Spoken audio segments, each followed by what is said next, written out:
Good evening. 6 Canadian children are set to leave a Syrian prison camp and fly to Canada without their mother. Advocates for the Quebec woman say the family is being separated because federal officials have not yet completed her security assessment.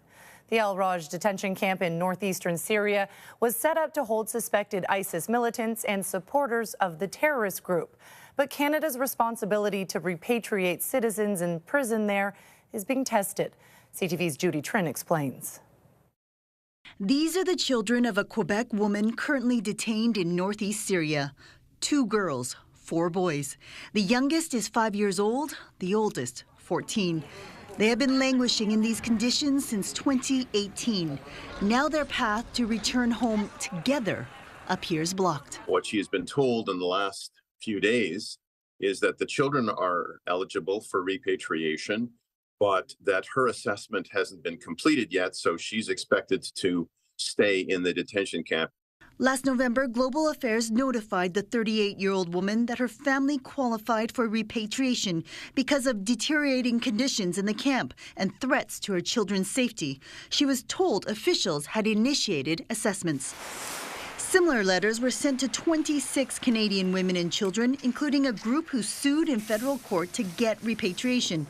The Quebec woman wasn't part of that initial court case, and 4 months after getting the letter, her security assessment hasn't been completed. It's completely unacceptable, and it's contrary to the policy framework that Global Affairs Canada has themselves, which says, "Thou shalt not separate mother from child." Advocates say the woman's husband is missing, as she doesn't have relatives in Canada. When the children return to Quebec, they will be put in foster care. A flight out is expected any day. Her primary impulse, I think, it's to get them out of harm's way the best that she can. I think she's not getting the reassurance that she'd like to get from her government that they will eventually bring her home. Just days earlier, foreign mothers of Canadian children were issued an ultimatum by the federal government.